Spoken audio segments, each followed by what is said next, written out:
Bueno, muchas gracias, doctor Pini. Y vamos a comenzar con los comentarios. En primer lugar, el comentario desde una perspectiva académica del doctor Diego Eduardo López. El doctor Diego Eduardo López es abogado y filósofo de la Pontificia Universidad Javeriana, doctorado en Derecho y tiene una maestría en Derecho de la Universidad de Harvard. Es actualmente juez de la Corte Constitucional de Colombia y ha sido juez ad hoc de la Corte Interamericana de Derechos Humanos. También se ha desempeñado como consultor internacional en temas de derechos fundamentales, justicia constitucional y reforma judicial. Es profesor de Derecho de la Universidad de los Andes y ha impartido cursos y conferencias sobre sus temas de investigación en diversas universidades de América Latina, Estados Unidos y Europa. El profesor López Medina ha escrito, entre otras obras, los siguientes libros: Teoría impura del derecho, la transformación de la cultura jurídica latinoamericana e interpretación constitucional. Doctor López, bienvenido. Bueno, gracias, buenos días. Agradezco a la CEPAL la invitación, a Olga Lucía, a ustedes que están presentes, a Rodrigo y Juanita por el texto que produjeron y que voy a comentar a continuación. No me voy a demorar mucho, voy a tratar de dar un poquito de contexto político al texto y pues contribuir dos o tres cosas al debate del mismo. Digamos, frente a el entusiasmo que generó el litigio de derechos sociales en los últimos años, una especie de avance en las jurisdicciones del tercer mundo, Colombia, Sudáfrica, Brasil, Ecuador, etcétera, etcétera, hemos venido a una época de un poco de mayor sobriedad, ¿no? Una época de sobriedad en la que estamos buscando ya no estamos celebrando entusiastamente el crecimiento de la protección judicial de los derechos sociales, sino que los intelectuales en general, en derecho y en ciencias sociales, yo diría en los últimos 10 años, han tratado de mostrarnos una visión más sobria y a veces más pesimista de los efectos regresivos que tiene la protección de los derechos sociales.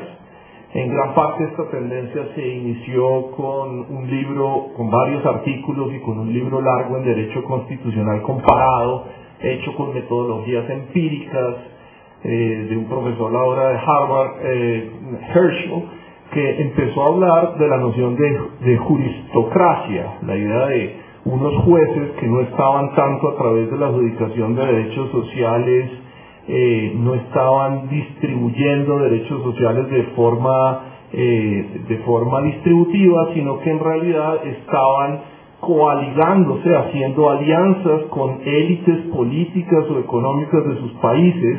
Herschel hizo este estudio, por ejemplo, en Israel y Sudáfrica, para mencionar dos ejemplos, y que esta alianza política estaba generando o enfatizando es más bien el dominio de estas clases sociales sobre sus respectivos países. Esta hipótesis general ha sido explorada sobre la forma en que se relacionan las élites sociales y económicas con los jueces.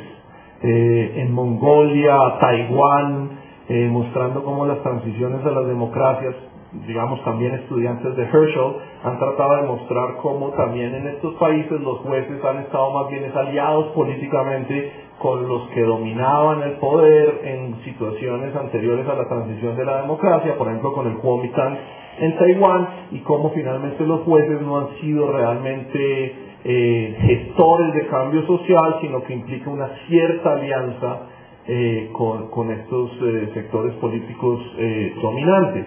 La tesis implica también una cierta teoría de la conspiración. La tesis es voluntarista, piensa que los jueces llegan a estos acuerdos de forma más o menos voluntaria, así no se sienten en una mesa a negociar con los sectores sociales, pero hay un cierto voluntarismo en los acuerdos políticos que tienen los jueces con estos grupos sociales. Esta hipótesis general, llamémoslo la hipótesis de Herschel, la idea de que en realidad existe una juristocracia y que los jueces son muy mal mecanismo de redistribución de derechos. esta hipótesis se ha afinado para el caso de la salud a partir de unos artículos recientes, y yo diría especialmente a partir de un artículo de un brasileño de apellido Ferraz, a través de un artículo que pues en parte es el marco, es una de las preocupaciones que tiene el estudio de Rodrigo, cuyo título es muy interesante ya de entrada: cómo se daña a los pobres a través del litigio en derechos sociales, cómo se les causa daño o cómo se les damnifica a través del litigio en derechos sociales. Y esta la podríamos llamar la hipótesis Ferraz, la idea aplicada, digamos, esta idea de juristocracia grande que viene de los trabajos de Herschel y otros. Fíjense que esto es muy importante, no es simplemente una resistencia neoliberal a la redistribución de derechos sociales a través de los jueces, sino que es una hipótesis de progresistas más inteligentes, porque son consecuencialistas.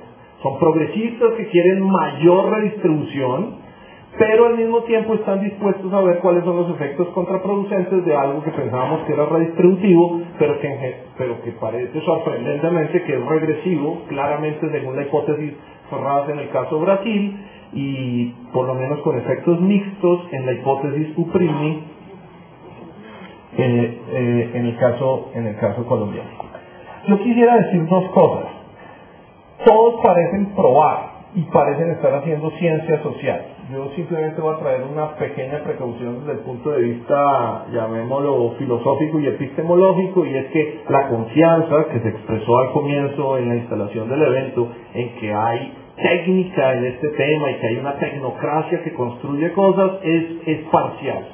Si ustedes miran con atención tanto la hipótesis Herschel como la hipótesis Ferraz, verán que dan datos más o menos gruesos, pero que fundamentalmente son interpretaciones políticas de realidades sociales. Entonces yo quisiera como desenfatizar también un poco la idea de que ya realmente poseemos datos muy duros sobre cuál es la interrelación entre élites económicas y jueces en Israel. Y simplemente planteado así ustedes se dan cuenta por qué no es posible, porque es demasiado complejo decir cuál es la interrelación entre élites económicas o políticas en Israel o en Sudáfrica Entonces quisiera, digamos,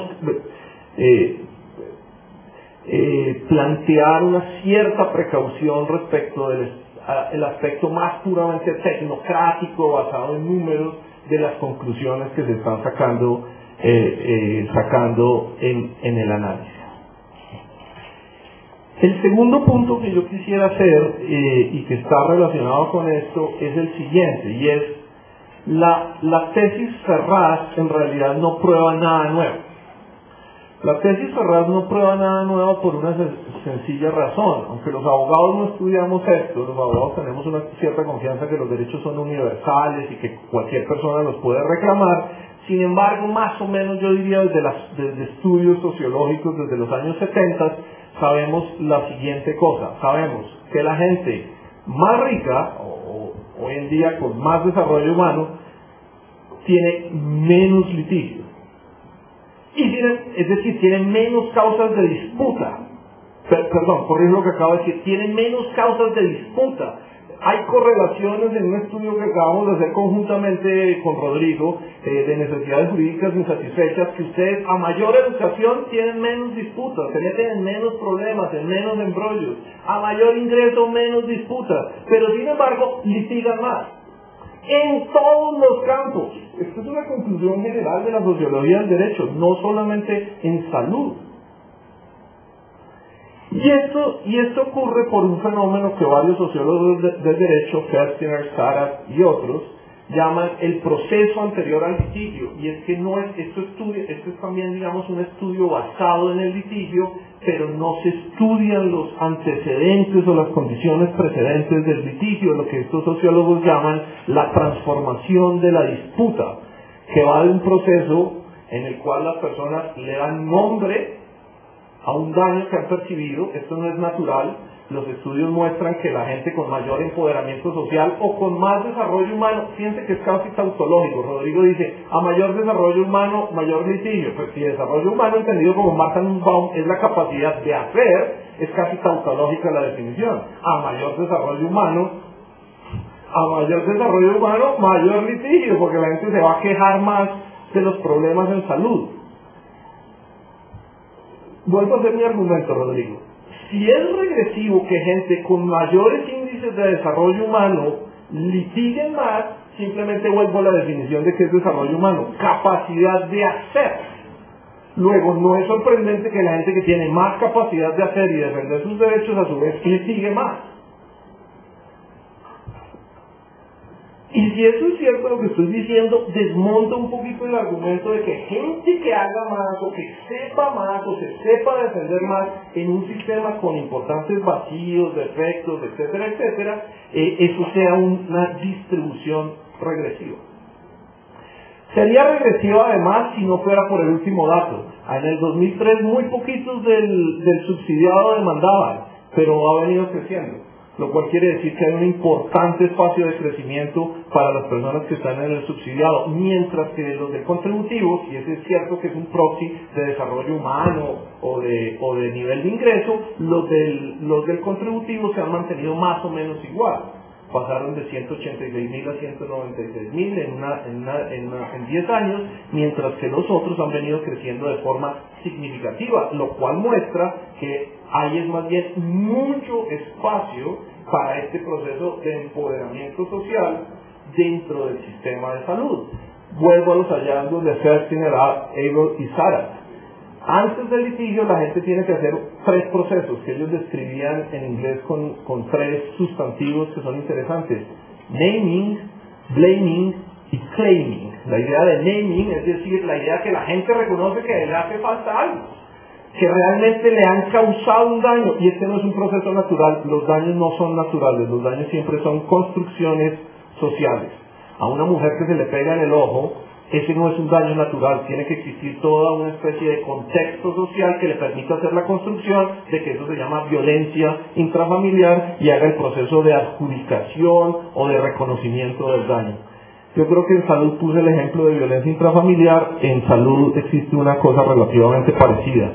Una cantidad de ciudadanos colombianos que en un periodo relativamente corto han pasado de no tener cobertura a tener cobertura, y muy lentamente han transitado de la noción de favor, privilegio a la noción de derecho. Y si la gente no hace ese tránsito en sus propias cabezas de la noción de privilegio, favor, que se siente mucho cuando uno habla respecto de calificaciones de sisbén y permanencia en el subsidiado, ¿no? Una especie de subsidio que sin embargo la gente todavía no categoriza como derecho, sino como favor, privilegio, dádiva, etcétera, etcétera. Si eso no ocurre, no se pueden dar, insisto, los procesos de naming, darle un nombre al daño; blaming, echarle la culpa a alguien, es decir, hacer responsable a alguien por eso que ha ocurrido; y al mismo tiempo claiming, finalmente el último acto, que es transformar la disputa o la inconformidad en litigio. Yo tengo una cierta pregunta, y es: hagámonos esta hipótesis contrafáctica. ¿Cómo hubiese sido el sistema de salud en estos años en Colombia sin el tóxigo o sin el tábano permanente de la acción de tutela? Yo tengo como la pregunta al revés: ¿cómo sería el mundo sin la acción de tutela? Y yo lo que creo es que el sistema de salud es un sistema de interacción entre consumidores alarmados porque no es fácil recibir incluso diagnósticos pequeños e insignificantes, y un sistema que desde el diseño ha dicho que uno de sus objetivos fundamentales es ser un comprador cauto de salud frente a consumidores alarmados y posiblemente médicos también relativamente alarmados, que tienen otras políticas que no son las de la compra cauta de servicios y de prestaciones de salud. Y lo primero que resalta a la vista es que en ese sistema de millones de prestaciones de salud hay mucho conflicto. Es un sistema que tiene mucho conflicto y muchas necesidades de resolución de conflicto. Entonces uno lo podría hacer al estilo, tener una concepción, llamémosla regulativa, y es: la gente tiene conflictos, pero no tenemos formas o canales de expresión del conflicto, porque tenemos sistemas, digamos, la seguridad social inglesa, pónganle ustedes, para mencionar un ejemplo, donde la gente no reclama porque existe, comillas, no lo sé, un sistema administrativo tan competente y tan universal que existe un match más o menos perfecto entre servicios ofrecidos y expectativas por parte de la población. Esta sería una especie como que eso yo creo que no existe. Pero sin embargo con frecuencia lo presentan diciendo que hay una especie de tercermundismo donde hay mucho reclamo social por debajo y al mismo tiempo unas especies de sistemas que funcionan muy bien, no existe reclamo social, no existen acciones de tutela y existe una especie de match entre oferta y demanda de servicios. Yo creo que en el caso inglés y en otros existen análogos funcionales al debate y distintas formas también de presentación de la queja y del conflicto. La gente ciudadanos alarmados no dejan de reclamar. Ciudadanos alarmados, usuarios reclamados no dejan de reclamar. Entonces, la pregunta que yo haría es ¿cómo sería el sistema colombiano sin acción de tutela? Y yo creo que la respuesta de Rodrigo es esta. Yo creo que Rodrigo en un gesto interesante está tratando de mediar entre la hipótesis Ferraz, es decir que sí tiene un cierto efecto regresivo, pero mostrar que las consecuencias son finalmente mixtas. Que contrario a lo que ocurre en Brasil, no lo consideran tampoco probado. Los invito a que lean los textos de Ferraz y otros. Esos son documentos más bien políticos con una cierta evidencia empírica. No crean que está probado el tema del efecto regresivo para el caso de Brasil o ningún otro. Digo porque es simplemente muy difícil por la multicausalidad y complejidad de los temas. Y el resultado de Rodrigo es mostrar que existe una especie de impacto mixto donde pues ciertamente en casos individuales tendría efecto regresivo, pero muchas de estas personas, las que tienen más acceso y mayor desarrollo humano, es decir, mayor capacidad de hacer y hacer, han representado, así sea en sus casos individuales, son representantes de clase y han terminado mostrando huecos importantes en el sistema de salud, y que la respuesta correcta ha sido cuando, frente a esta rutinización del litigio, los reguladores se dan cuenta o los jueces se dan cuenta y responden de forma estructural, bien sea mediante regulación administrativa, normas legales o agregación de casos, estado de cosas inconstitucionales, como en la T760. Yo creo que este resultado es políticamente pues satisfactorio en el sentido en que mantiene políticamente, ideológicamente, la intangibilidad de la acción de tutela y la presencia y el capital político que tiene dentro del sistema una amplia caja de buzón de quejas y comentarios que es la acción de tutela, solo que con una diferencia muy significativa. No es un buzón de quejas o comentarios inane o inocuo. Es ante jueces y expiden órdenes. Sin acción de tutela se parecería un poco, a quejas y comentarios como ocurre en sistemas de consumo. En el estudio que acabamos de hacer es muy sorprendente la cantidad de disputas que tienen los colombianos por cuestiones de consumo, que el único sitio donde pueden ir es ante el buzón de quejas y consumo, con el resultado de que existen importantes necesidades jurídicas insatisfechas, porque el buzón de quejas y consumo es un mecanismo bastante menos potente de resolución de conflictos. También conflicto muy pequeño, mucho de post, ¿no? Llamémosle cumplimiento de garantías, pequeñas relaciones de consumo, cosas por el estilo.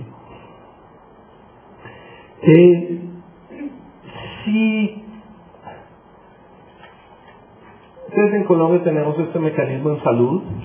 Esta gente que tiene más desarrollo humano tiene la capacidad de representar a las personas, y la tesis de Rodrigo es que finalmente generan consecuencias buenas o adecuadas si hay una respuesta estructural y no simplemente queda siendo una especie de rutinización del litigio, porque en ese caso serían ellos los únicos ganadores de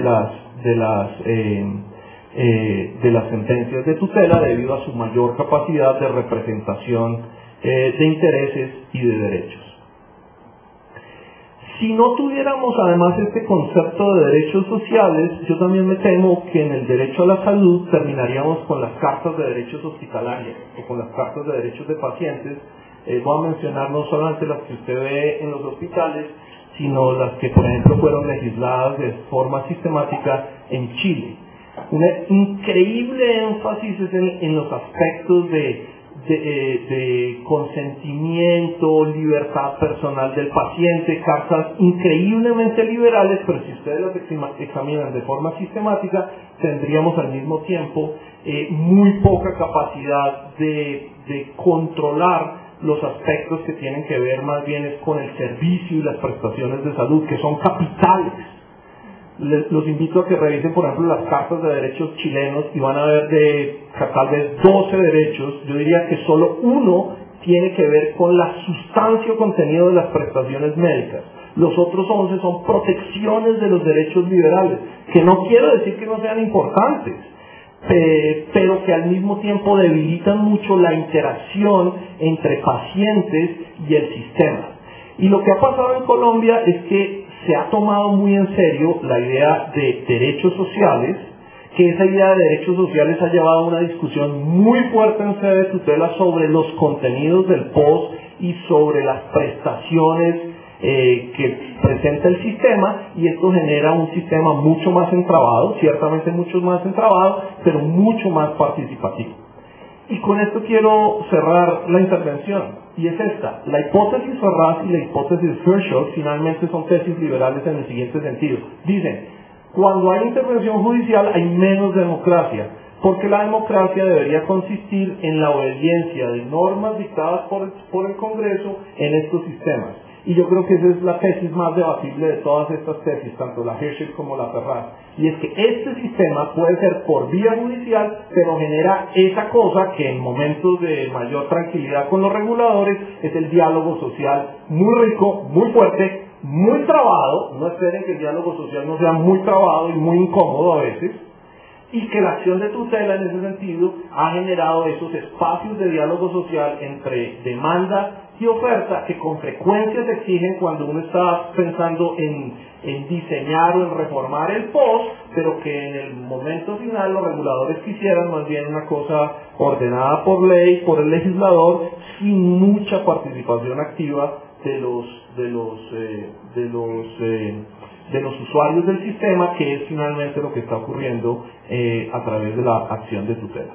No digamos, soy consciente, y el propósito no es decir cuáles son los problemas que evidentemente la tutela le causa al sistema de salud, sino simplemente debatir dos cosas. No creo que sea realmente tan regresivo, a pesar de que Rodrigo trata de paliar o moderar la hipótesis Ferraz, y que yo creo que un sistema con el nivel de diálogo social que entre otros canales se da a través de la acción de tutela es un sistema que pues tiene más posibilidades de hallar un balance adecuado entre prestaciones y lo que exige la población en términos de salud. Gracias.